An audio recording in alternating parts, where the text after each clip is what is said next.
Assalamualaikum warahmatullahi wabarakatuh. Selamat pagi dan salam bahagia untuk kita semua. Kembali lagi dalam pembelajaran jarak jauh mata pelajaran Pendidikan Pancasila dan Kewarganegaraan kelas 11. Sebelum kita mulai pembelajaran, marilah kita berdoa terlebih dahulu agar pembelajaran kita berjalan dengan lancar dan kita memperoleh ilmu yang bermanfaat.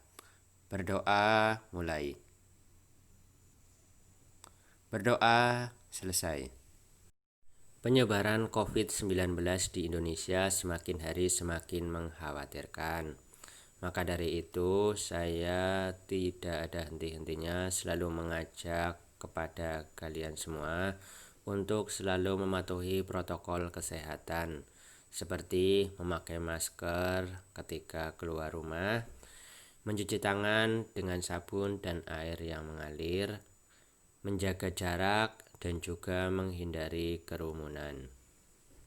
Semoga dengan kita mematuhi protokol kesehatan, pandemi COVID-19 akan segera berakhir dan kita dapat kembali beraktivitas normal seperti sedia kala.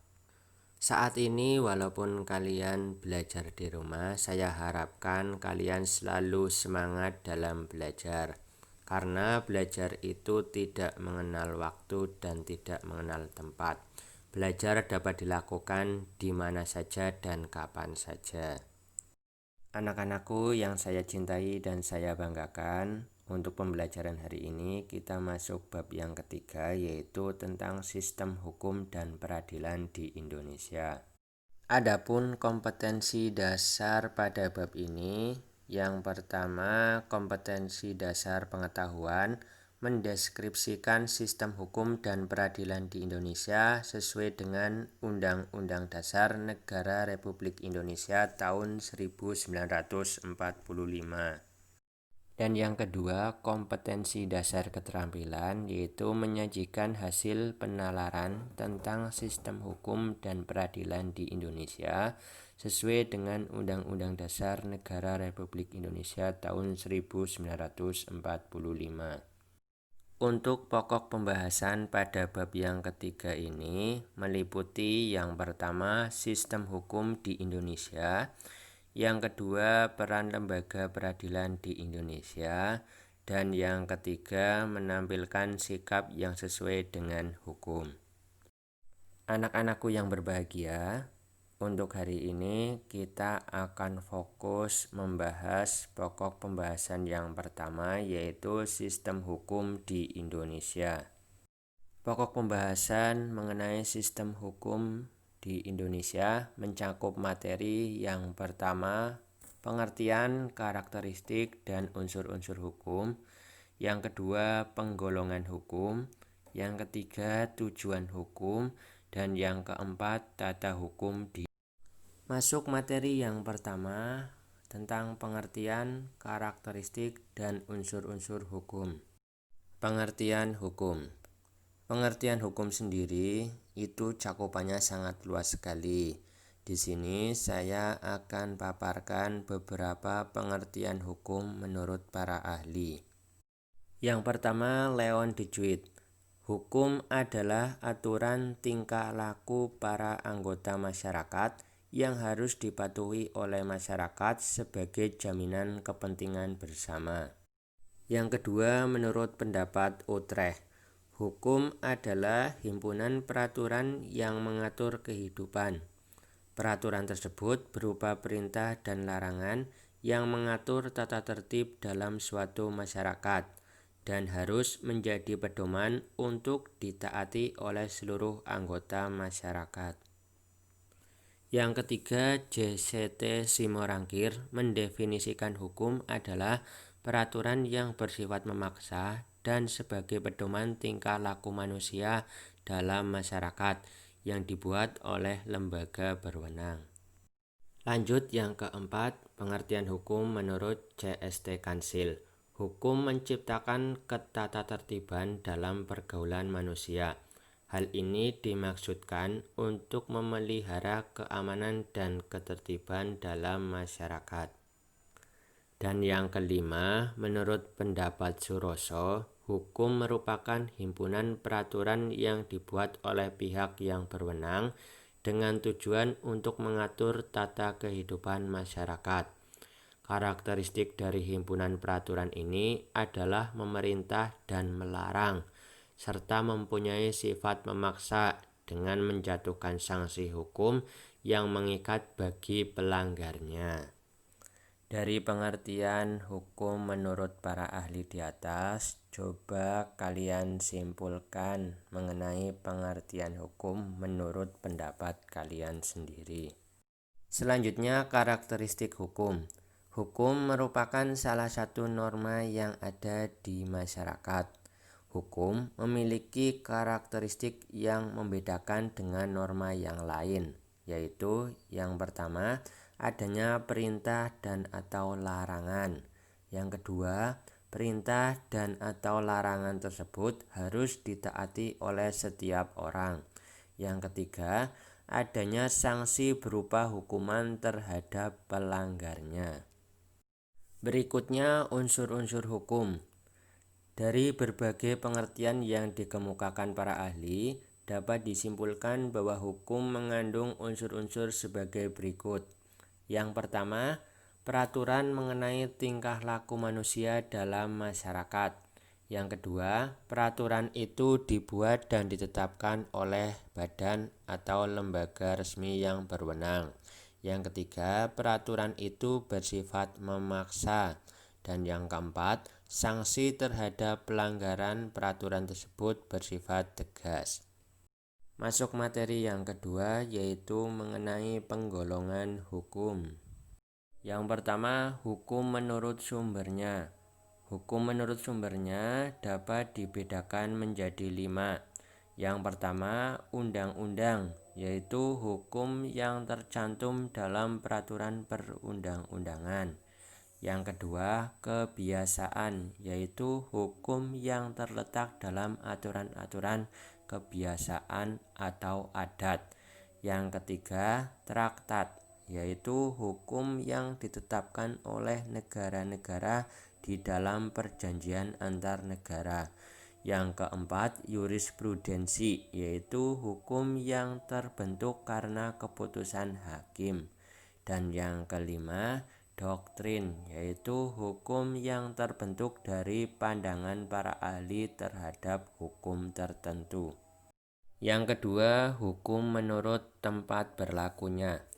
Menurut tempat berlakunya, hukum dibedakan menjadi 5. Yang pertama, hukum lokal, yaitu hukum yang hanya berlaku di daerah tertentu saja. Yang kedua, hukum nasional, yaitu hukum yang berlaku di wilayah suatu negara tertentu.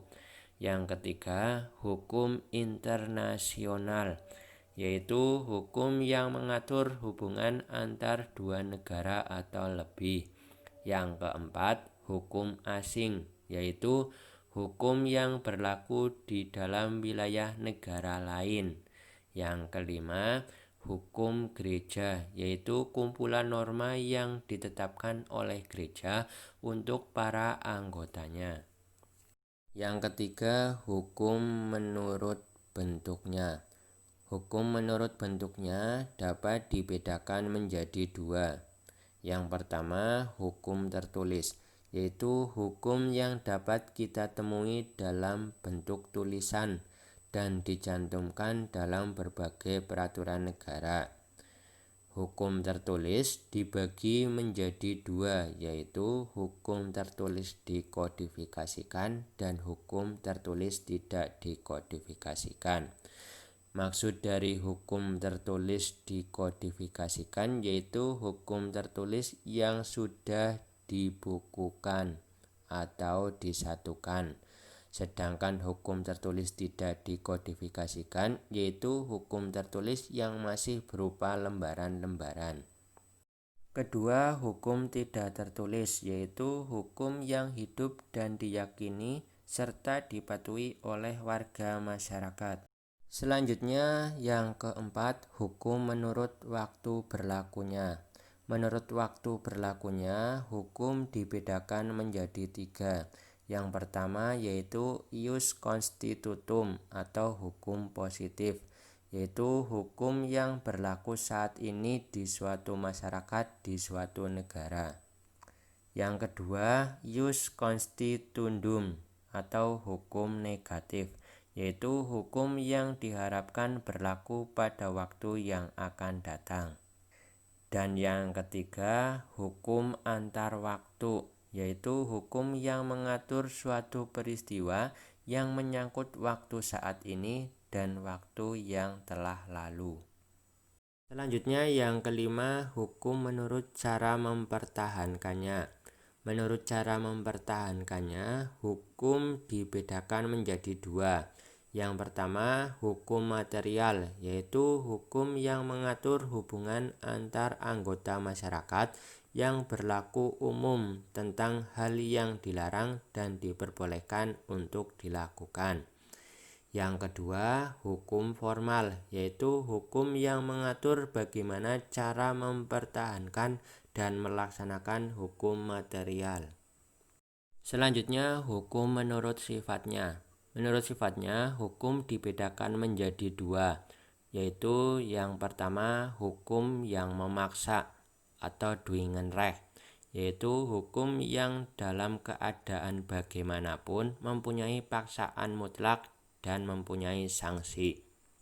Kedua, hukum yang mengatur Anwaltsrecht, yaitu hukum yang dapat dikesampingkan apabila pihak-pihak yang bersangkutan telah membuat peraturan sendiri dalam suatu perjanjian. Yang ketujuh, hukum menurut wujudnya. Menurut wujudnya, hukum dibedakan menjadi 2. Yang pertama, hukum objektif, yaitu hukum yang mengatur hubungan antar 2 orang atau lebih yang berlaku umum. Yang kedua, hukum subjektif, yaitu hukum yang timbul dari hukum objektif dan berlaku terhadap seseorang atau beberapa orang saja. Selanjutnya yang kedelapan atau yang terakhir, hukum menurut isinya. Hukum menurut isinya dibedakan menjadi 2. Yang pertama, hukum publik, yaitu hukum yang mengatur hubungan antara negara dengan alat-alat perlengkapan negara, atau hubungan antara negara dengan perseorangan atau warga negara. Yang kedua, hukum privat, yaitu hukum yang mengatur hubungan-hubungan antara orang yang satu dengan orang yang lain, dengan menitik beratkan kepada kepentingan perseorangan. Kita masuk materi yang ketiga, yaitu tujuan hukum.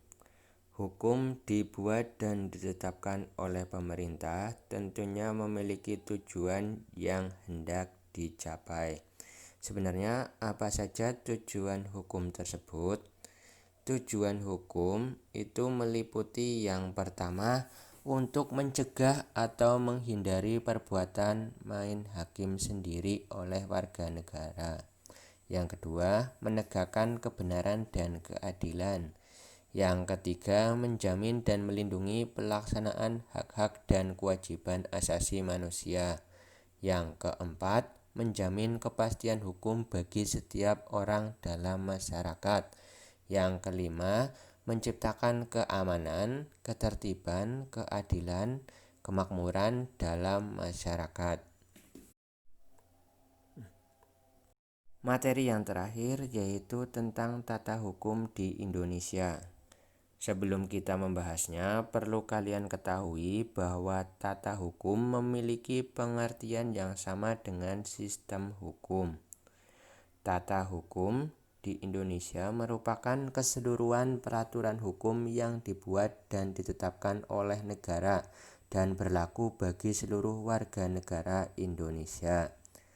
Tata hukum bertujuan untuk mempertahankan, memelihara, dan melaksanakan tertib hukum bagi masyarakat sehingga dapat dicapai ketertiban dan keamanan dalam wilayah negara Indonesia.